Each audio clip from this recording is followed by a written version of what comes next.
In this video, we're going to extend upon the ideas and concepts that we did in the part 3 video, which was to put items within a list. In this video, we're going to retrieve data from a database and then display the contents in the list view. So on the screen here, I've got a button that says Get Data. Beneath that is a text view that will display the progress of the operation when you click the button, and then beneath that will display the list view with the retrieved data. So to demonstrate, I'm going to go ahead and click the button. There was our progress, and then these are the items in the list, and I can scroll down to see more. So that is the objective of this video, is to build this little app, and let's go ahead and get started. To begin part 4 of our video, let's discuss the prerequisites that you're going to need to set up your project correctly. First of all, you're going to need to download the JDBC library, that stands for Java Database Connector, and it can be found right here. So this is the web address we're going to be using in this video. It will take you to a web page that looks like this. You can create a free Oracle account for more resources and things like that, or you can just click no, just start my download. And when you do, you're going to be going to your downloads folder or wherever it happens to download, and you're going to have to extract it. If you're on a Mac, just simply double click it. If you're on a Windows PC, just right click it and select extract all. It'll create this folder right here, and the file that we will be importing is this one right here. So later on in the video when we import it, this is the file that you want. Secondly, I've also created a link to a page for the Microsoft SQL example, and the procedure will be the same, but I'm not going to be covering that. I will show you that the web page looks like this. So this is the Microsoft version. You download the driver there, and you'll have to adapt the code that I do cover in the example to be more reflective of this, but it's extremely similar in its process. Okay, my goal in this video is to explain how to connect to a SQL database to my students using just Java, since that's what we've already covered. There are other approaches that include other languages being embedded in your project, like PHP or Python. You can explore those, but in this video I'm trying to keep it simple for my students by just doing Java and SQL together. So you can see that my other goals in this video is how do you import jar files, how do you compile these additional jar files with your project, how to connect to the database using this new library, reading data from the library or using the library, and then presenting that in the list view. Now, as a special note, the whole idea of databases and how they work and how to implement them is beyond the scope of this video. I'm only going to be addressing this as an example of the need to know information for this particular app. If you want to explore more about databases, there are excellent tutorials out there. If you look at the mysql.com examples, they are fantastic. Now, just to show you what the example database in this app is going to be covering, it only has one table. We're calling it fruits, and the fruits table contains 3 columns. It has an ID column, which is going to be unique, and it auto increments. It's the primary key. It also has a column called name, and examples of names would be like apple, banana, pear, watermelon. And then it has a price column, which has a decimal type of data. I've loaded in 9 example records. It could be anything really, but just something to display on the screen. I'm going to be taking the approach that I have 2 items here. I've got a name and a price that I'm most interested in, so I'm going to load them in as a dictionary. You don't have to do that approach. If this was a table with more data in it, I would probably take an alternative approach in which I would create a custom class and then create a list of those objects. So just know that this is just one way to tackle reading in data, and in this case I have only 2 bits of information that I really am focusing on, so I'm using a dictionary approach to it.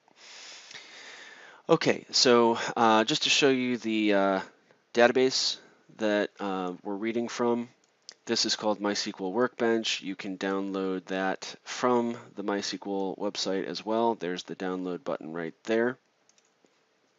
And once you connect to your database, let me show you what I have in it right now.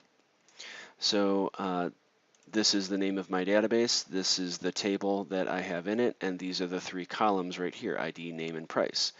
If I run the command here, if I declare that I want to select all, star means all, from the database called MHS underscore example, and from the fruits table within that database, it's going to give me these results down here. So these are going to be the examples that we're going to display in our app. Okay, with that being said, let's go ahead and start making our project.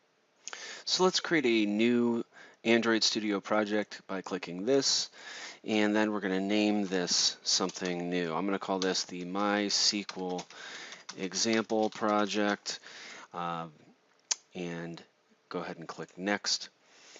Now, this one in particular, we can go with Lollipop or above.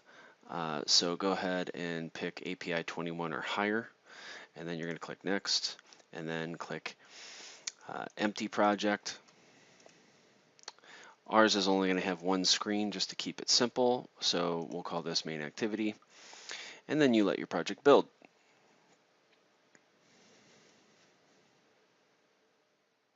Our first steps are going to actually be to import that library and make sure that it compiles with our project.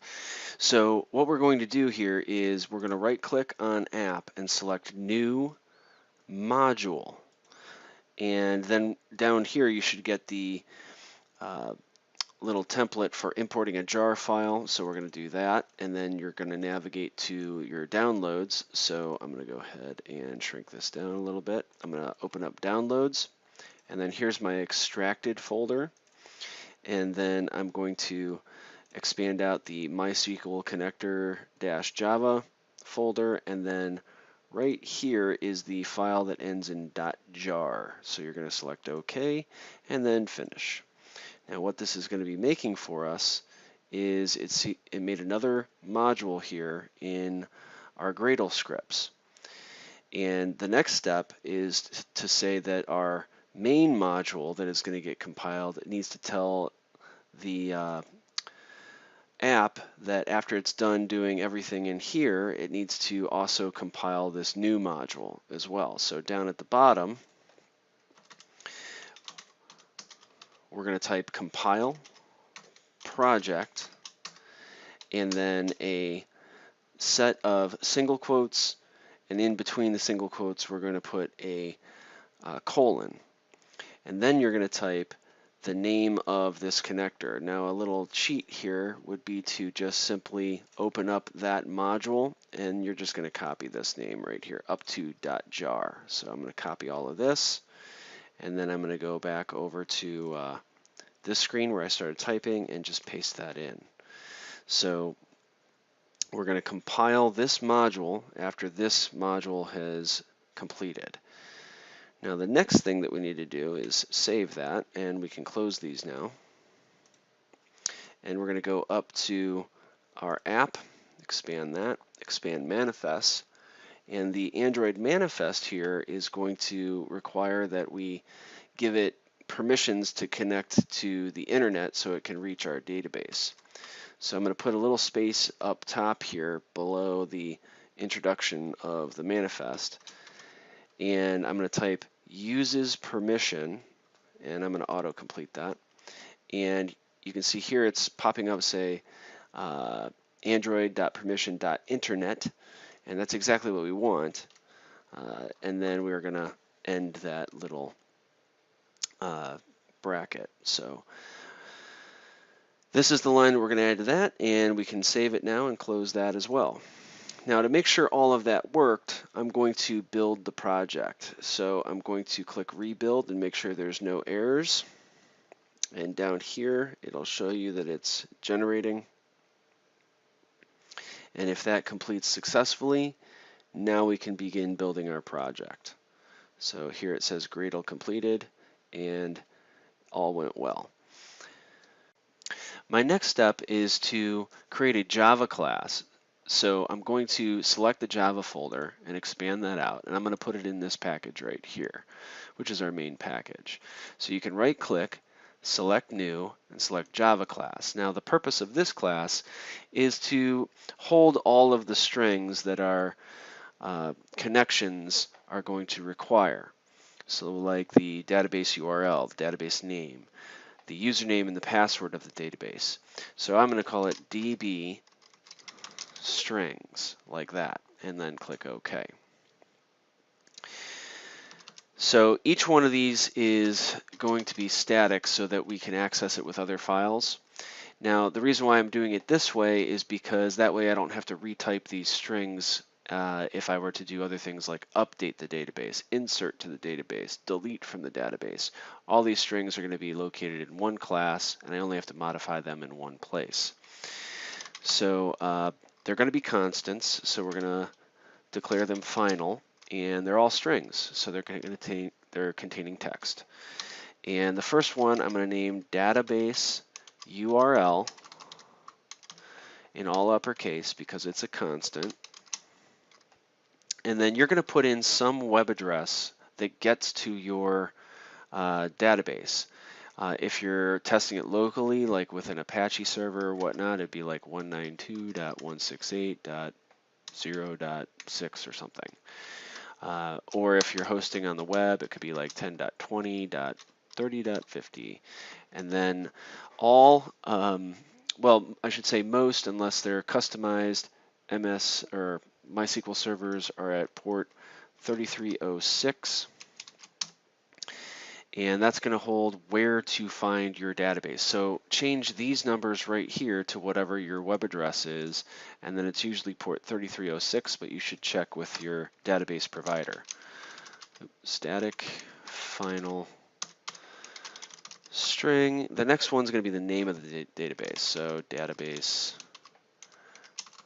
name, and mine is MHS example. The third thing that our files are going to need to know is what is the username to log in. So I'm just going to make a username equals some user.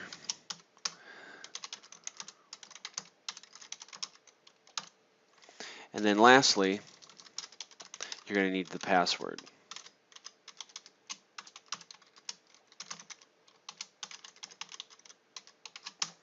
So your DB strings file will look something like that. The most important thing is change this to be whatever the web address is and make sure you're on port 3306, which is pretty standard.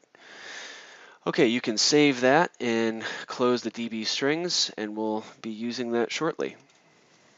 Our next step will be to design the layouts of our app here. So you can switch over to the activity_main XML file that describes our layout. If you accidentally closed it, it's in resources, layout, activity_main. The first thing to do is to delete this little hello world text view, and I'm going to build this from the top down. So the first thing to add at the top was a button, and I'm going to anchor it to the top like this. So I'm grabbing these constraints and I am essentially gluing them to the sides.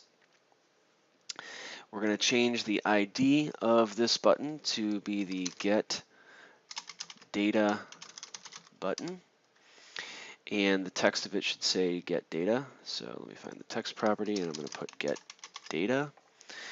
And I'm also going to make this match the parent, so it's a wide button. The next thing in here is to add a text view underneath, and I'm going to make the text view essentially glued to the bottom of get data and glued to the right and left sides.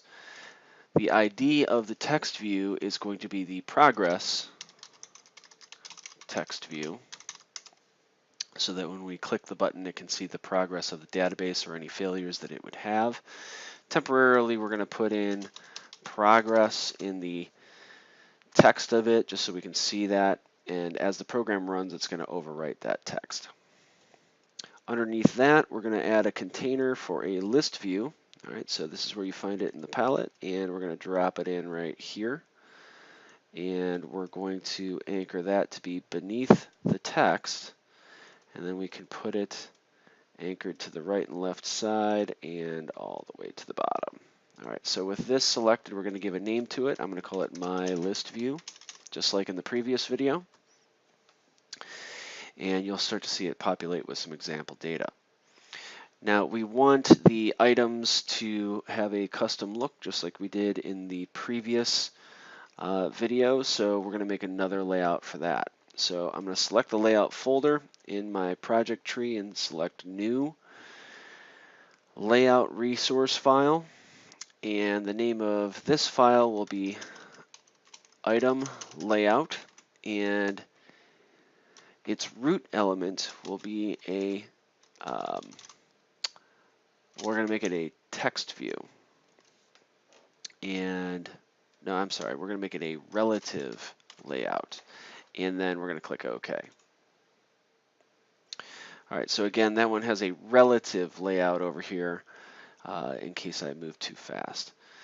Now over in this space, we can design what it's going to look like. So we're simply just going to put a text view right here and a text view right here. This one's going to be the name, and this one's going to be the price. All right, so I'm going to select this one, and I'm going to call it Name Text View. And I'm going to say yes to update all references. And temporarily, I'm just going to put name in the text, and that'll get it overwritten later. And over here, this is price. I'm going to change the ID of the one on the right to say price. I'm sorry, price text view. And I also want to add a little bit of margin to the bottom of these so that there's spacing between the next element that pops in the list. So the fastest way to do that is just go into the text mode of this, and you can see we've got a margin for the top. We can also add a margin for the bottom. So I'm just going to add an extra line in here, start typing Android. I'm going to push tab to autocomplete. And if I start typing layout, you can see that I've got a margin on the bottom right there. And let's give it 24 dp so that it's equal on the top and the bottom. Now if you want to be consistent, this one is actually going to push it down for both, but you could add it to this one down here as well. I'm going to skip it because I know that this alignment will actually give it 24 dp beneath it and above it. All right, so now we're going to save it, and we can close that one as well. All right, we're done with the layout, so if you want to close both tabs, you can. And let's move on to how we're going to put that item layout in the list view. And to do that, we're going to have to create an item adapter. I covered what the item adapter class does for us in the last video, but let me sum this up real quick. The item layout right here is going to be used in activity_main. So basically what we're doing is we're taking the layout that you see here where we're aligning the name to the left and the price to the right, and we want the individual items in our list view to look like that, not like this. So this is allowing our custom layout file to be repeated and inflated in here with the values that we want from our database. So we have to define a new class to do that, and we're going to call it item adapter. And if you want to see the details of what an item adapter is and does and how it's defined, take a look at the part 3 video, and that'll allow us to move quickly through this. So we're going to create a new Java class in your main package here, and we're calling it item adapter, and it extends from base adapter. And I'm going to click OK. And here's where I'm going to save some time. I'm going to paste in the entire class so that we can move a little bit quicker here. So the first thing that you're going to put in are the variables for this particular class. This class will have a layout inflator that we're going to call M inflator. And again, we put an M in here because it's kind of standard to say this is a member of this class. The map is going to be the key value pairs that we're reading in. That's the name of the fruit and its price. And here's where, like I said in the opening of this video, that if you wanted to create a separate class that describes multiple fields, you could take that approach, and instead you would be building objects of that class and putting them into an array list or some sort of list. Now down here, the count, the get item, and the get ID, specifically the get item ID, is going to want to know, okay, what position gets clicked in the list or something like that, or get item would want to do that as well. So for purposes of indexing, I'm going to transform that list, or I'm sorry, that map into two lists here called names and prices, and that way you can identify like what particular item got clicked if you want to add a click event to an item in a list. So I've also added a constructor here where it requires the context of this item adapter, in other words, which screen opened this up, and it needs that key value pair map that we are creating, which is essentially a dictionary. And then this just initializes their starting values. So then, as I said before, these are going to be the methods that are required from this class. We need to be able to count the items in the list. We need to be able to return an item when requested and get its item, or its ID. Lastly, this is the most important part here, is we want to inflate our current, or inflate the item layout and then put the name and the price in each one. So this is how we do that. And the technical aspects of this are pretty much the same as in the part 3 video. So I'm really stressing that if you don't understand this, go back and watch that other video, but here's the quick version, is we're identifying each text view by finding it within the inflator, and then we are setting the values as the values of names and prices as it relates to these lists up here. And then we're returning that particular view, which is the layout file, so that it can get put into that list. All right, so that is the item adapter class. We have one last thing to do, and that is to make main activity load in our database and use these two classes and these two layout files. So now within our main activity class, I'm going to add some class variables here that I'm just going to explain. So the first of which is we're going to need that item adapter, so we're going to create a variable for that. And then we're also going to create a context, because this is going to get passed in to the constructor of item adapter as to what the context is. And we'll have to do that within an inner class. So we're going to need to pass it from this class into the inner class, and that'll become more evident when we do that part.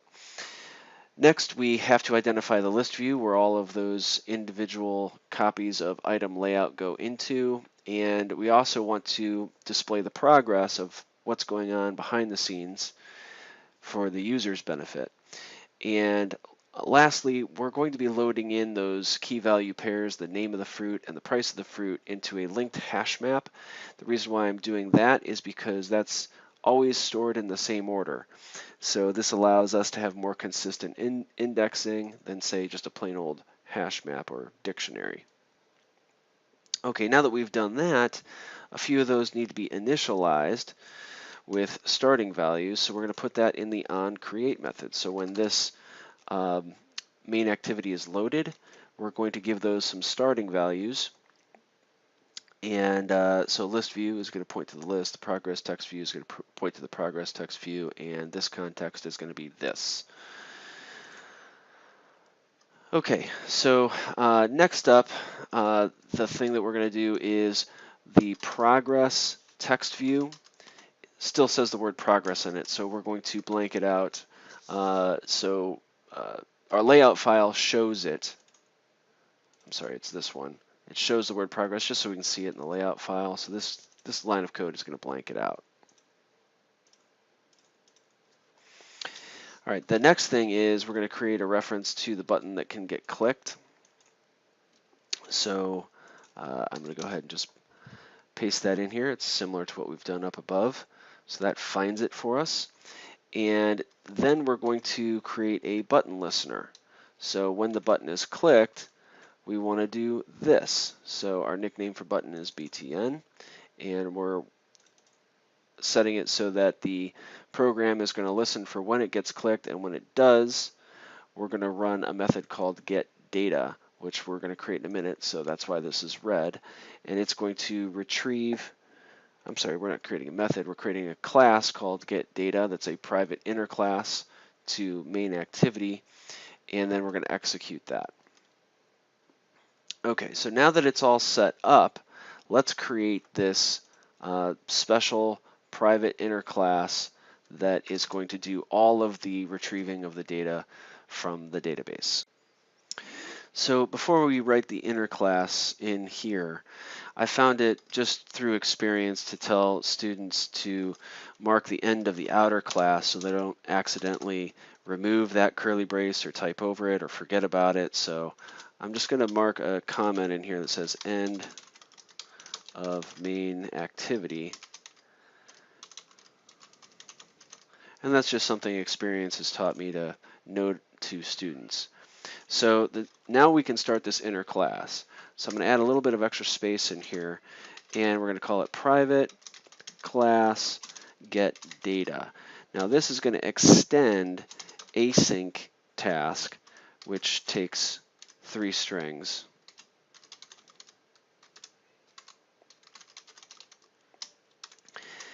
And also this class contains an abstract method that we have to define called do in background. So you can see the little comment right here. So the fastest way to do that is you push Alt Enter, or you could click this little light bulb over here that says implement methods. So I'm going to push Alt Enter, implement the missing method, and then we get to define it. But before we define that one, I want to put in some class variables and the thing that happens before the processes begin. So I'm just going to copy those in for speeding along this recording and just tell you what those are. So first of all, we're going to create a string that is going to be displayed in the progress text view.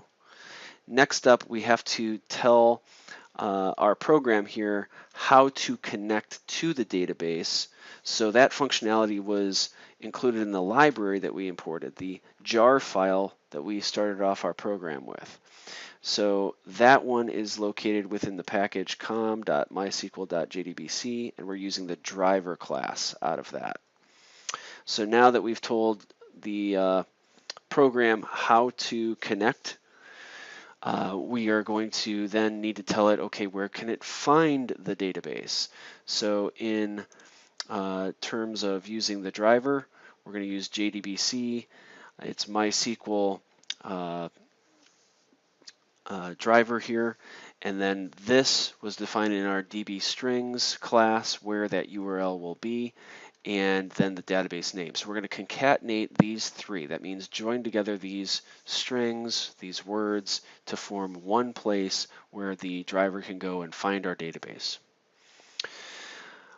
All right, now before we begin our operation, we can present the user with some data in the progress text view saying connecting the database. So this is before we actually attempt to do it, and that kind of updates the user with what's going on. Okay, so now let's actually try to connect to that database. We're going to add some stuff before we return anything. So now the first thing that we're going to do in this method is create a connection and then a request, which we call a statement, to the SQL database. So an example of a statement would be like select all from um, our fruits table, so something like this. All right, then we're going to create a try-catch block that's going to catch our connection error first, and if the connection fails, then it'll say this, and then print that to the console. But right now you're going to get a red squiggly line because we don't have a connection attempted. All right, so let's do that next. All right, so the first thing is we have to load that JDBC driver. So it's called JDBC driver. We created that constant for that. And then we're going to take the connection and use the driver manager from java.sql and get the connection. Now what we're going to plug in here is, and let me shrink this down to give some more room here, the URL of where to go. And in the DB strings class, we have the username,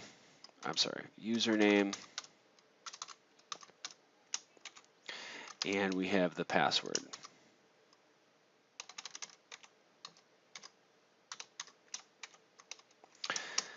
All right, so this will go to that URL, find the database, use this username, and use that password.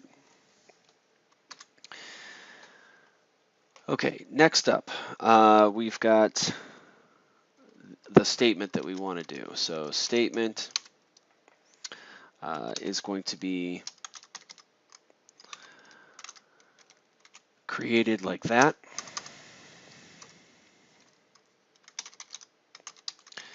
And then we're going to just create our request as a string.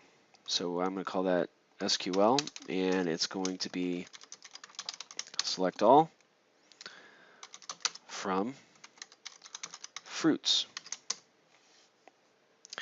Now, next up, I almost forgot to import the exception for this, so you can push Alt-Enter here to add another catch block down here for you.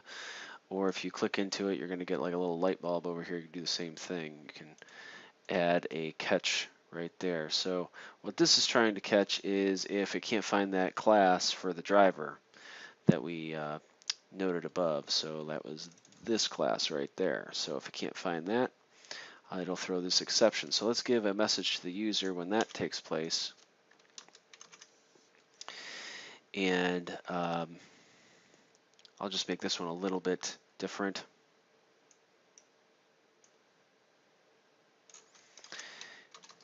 A class not found exception was thrown. All right, and that'll tell you that that line of code didn't work right there. Next, we want to, now that we've initialized the statement and we've initialized the SQL string to hold our request, we want to go through the result set. So let's create a result set variable called rs, which is going to use our statement to execute a query, and we're going to give it the SQL command that we want. So that will then be useful for us to loop through. So we're going to create a while loop that will say that as so long as the result set has another record, as long as that's true, we're going to keep looping. And we're going to retrieve two things. The first one's a string that is called name, and that's going to come from the result set's getString method looking for a field called name. The next one will be a double, and since the SQL database is storing it as a decimal, this is the equivalent in Java. Java stores decimal values as floats or doubles, so we're going to just store it as a double. It's more precision. And we're going to call it price, just as the database calls it. So we're going to get a double, and the name of it was price. So for consistency, name and price. Now these are going to get put into our map because it's storing it as key value pairs, so we can just say put the price and name as another thing in our fruit map. Now if it gets through all that, that means that it was successful, so we can say the process was complete. So the message to the user in our progress should say process complete. Now I'm going to say that instead of successful because it could be no results from our database, but at least we got that far in our code. Now we still have a result set that we can close, and we have a statement that is a resource that we need to close, and the third resource that we need to close is our connection. So it's a good practice to close any open resources that you happen to be using. So we're going to do that. But if a exception was thrown somewhere along the way in here, those resources would be left open. So we're going to add a finally block to close those open resources. Now the ones that will matter are going to be these two. The result set will disappear at the end of this block, so that'll be left to garbage collection. So all we have to do is try to close them if they're open. So we're going to say if statement is not equal to null, that means we got to close it. So stmt.close. And this one is going to require a catch block, so you can Alt-Enter to add that. And we're just going to print that. Now we're going to do the same thing again for connection. We just got to change the name. So I'm going to copy it, and I'm going to call that con. Change this to con. And now basically we're protecting our resources from staying open. We're closing them if necessary. Okay, so now we're going to add one more method. Okay, so now that we have attempted to retrieve data from the database, we want that result set to be shown. So to do that, we're going to, I'm going to put an override annotation, so that's just going to make sure that we're spelling this right. And it's called the onPostExecute method. So it's a void, which means it only does an action, and onPostExecute is its name. And it can take a string called message, which we're not going to use. But the names have to match to make it an override. So progress text view can set its text to this dot message. If we didn't have that this in there, then that means that it's going to use its parameter instead. So make sure that you get that in there. And if our fruits map, if its size is greater than 0, then that means that we've got stuff to display. So we're going to then use our item adapter and create a new item adapter out of it to initialize it. We have to give it this context, which is actually the parent class of this class called getData. And we're going to give it the fruits map to work with. And then we're going to put those in my list view. So my list view is going to set its adapter to item adapter. All right, now we're going to save it, and we're going to push play and see what happens. So now all we have to do is click the button and see if progress shows up and the list loads. So I'm going to go ahead and do that, and it does. All right, so that is the walkthrough of how to use JDBC to connect to a MySQL database and load in that data into a list view.